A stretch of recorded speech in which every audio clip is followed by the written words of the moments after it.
Hello everybody, it's been a while. I'm making this video again today to again warn you of your water quality and your water supply. Around 6 years ago I changed my water supply and I stopped getting sick.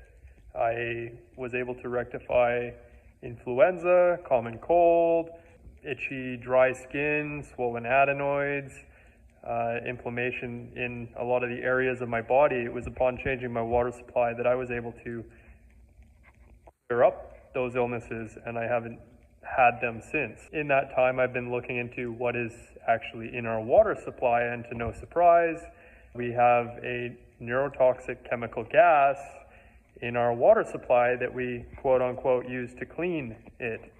I've kind of, in my own understanding of reality and experience, have learned that germ theory, in the way that we perceive it, has many errors, and those errors are leading us all into a frenzy whereby many people are literally suffering from a mental illness right now called germ phobia, whereby they believe that it's absolutely necessary to exterminate germs. They don't really realize that we're made of germs. So whatever you're doing to kill germs, you're doing to yourself. You're doing to your microbiome, you're doing to your gut, you're doing to everything that you are. If you're using a toxic chemical that's toxic enough to kill a fish, and you're repeatedly exposing yourself to that chemical, what do you think is going to happen to you?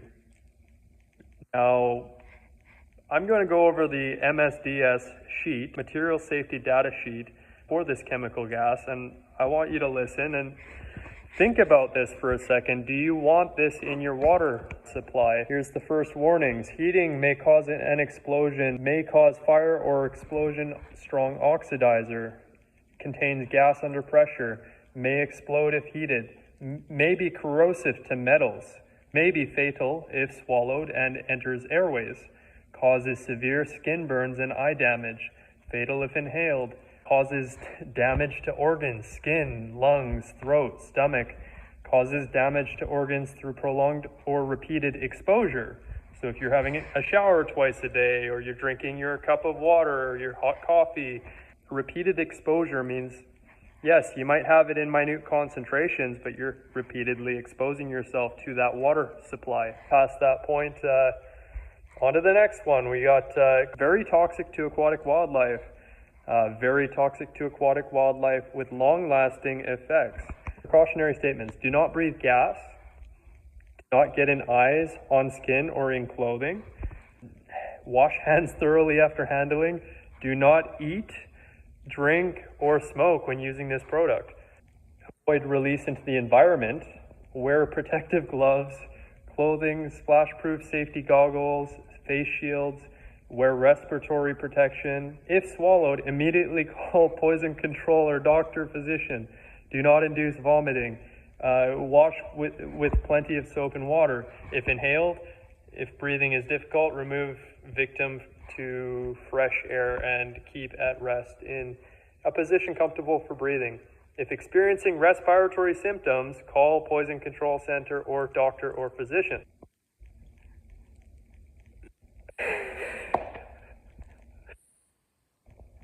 Hey guys, we have made a very big mistake in the Western world, okay? The fact that that chemical is in our water supply, we've seen an absolute increase in what people are currently calling influenza, flu-like symptoms, which is nearly identical symptoms to acute poisoning. Why have we not questioned that? You know, I don't have a medical doctor degree, I don't have any schooling. By no means should you take advice from me, because I have literally no credentials in your society, but I do have a brain and I do have a body.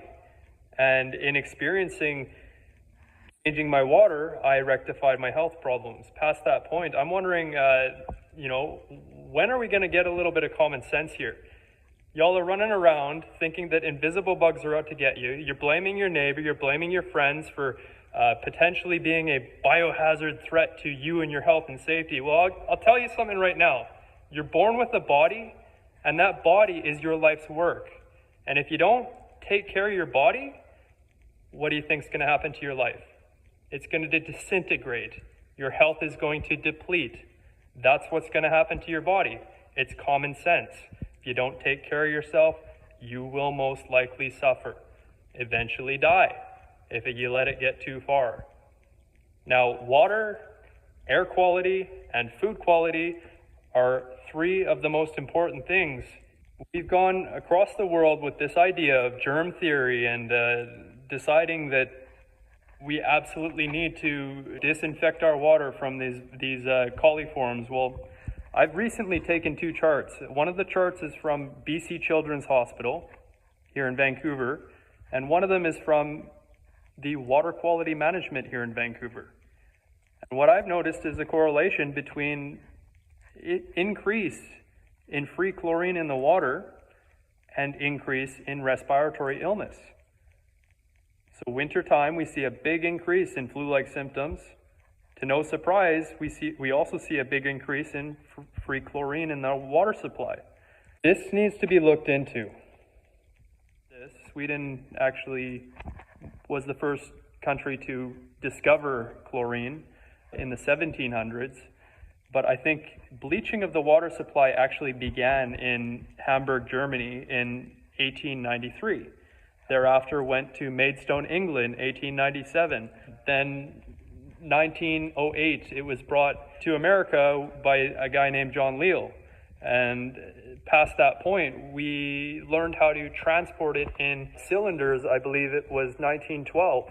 And then 1915, we actually used it as a chemical gas for warfare to kill people in World War I. And then 1918, we experienced the influenza pandemic.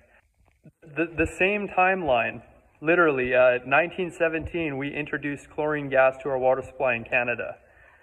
Which tells me that England, Germany, America, Canada, and probably Australia and New Zealand, because they're very close to us as well, we're already bleaching the water supply. Past that point, you become your own experiment. Now, I need to clarify this. I don't think it's anybody's fault. I think that we made a big mistake. You all think that there's an invisible bug that's out to get you, and you literally spike your water. And now that means every man, woman, and child who's drinking out of that water is getting equal doses. Now, what you're looking at, a white blood cell mutating, it's pretty clear to me that it's a white blood cell doing its job. It's trying to keep up with all these toxins you keep giving to yourself. And this is your scientific paradigm that you're creating for yourself. We really need to start looking at the key things in our life. In your life, it is your body. You know, if you don't have your body, you're dead. You're not here anymore. So take care of yourself. Start looking at the key things that you need. Air, fresh air, not just city air. Get into a forest. Start breathing that fresh air. Get by a tree. This used to be common sense. This used to be commonplace. People spent a lot more time out in nature than they do now. So we're creating our own problems. And again, I have to say, I don't think it's anybody's fault. I think that we collectively made a very big mistake. And past that point, we need to collectively look at what we're doing very closely. I've made a few videos about this. I really, at this point, I would love to entertain a discussion with someone who believes in viruses. I really would, because I've done my research, and past this point, I feel it's conclusive. There's a conclusive amount of historical and present evidence showing that not only does a cell mutate due to an exposure, like an immunal response, and exposure to an antigenic toxin, symptoms are identical. So y'all are thinking that some magical pharmaceutical cure is the answer, and mean, you haven't looked at the practical things in life. What is your air looking like? What is your food looking like? What is your water looking like? These are driving your health. You don't need a doctor to be healthy. You are your own best doctor. Because a doctor can't control your actions. A doctor is not going to stand there while you go into your fast food restaurant to get all your junk food. They're not going to be there for that. You need to take responsibility. You need to take account for what you're doing and what you're exposing yourself to. And you cannot blame anybody else for the consequences of your health. Do you understand that? If you start pointing fingers, I mean, you've given away your power of change. You've given away your responsibility. You're trying to allocate that life's work onto someone else. So no, it's not the government's fault. No, it's not the doctor's fault. It's you who needs to take accountability and take responsibility for the actions that you're doing. I would call it blatant ignorance. And I speak from experience. I'm not claiming to be someone special. I'm not claiming that I know it all. What I'm saying is I had to learn the hard way. And I'd really like it if, at least I could share that with you to make your path a little bit easier in understanding what's happening in human health currently with massive hysteria that's happening. I've literally spent the last 1 year trying to contact many levels of the Canadian government, trying to get through to them that we literally have normalized a poison. Now, past that point, I mean, when you've normalized something, it's very difficult to reverse. Because the more intoxicated you become, the less cognitive function you have to entertain new ideas. And that is a dangerous situation. So past this point, I really do hope that we can begin discussions again, sane discussions again, whereby we communicate with one another and express things that are important to us. Your body is one of the finest pieces of technology there is. Past that point, if you don't take care of it, you're going to end up getting sick. You're going to end up experiencing dis-ease. That's my vent for the day. I wish you the best energies in healing. I'm hoping that the world is able to grasp some of the concepts that were expressed in this video. And most importantly, I'm really hoping that we can work together to overcome a lot of the situations that we're in. And no, not by forcing belief systems on other people. Science is just another belief system. Don't for a minute think that it's not. It's just another religion. It can be wrong too. There's no one absolute truth other than nature or the Creator. We're all connected too.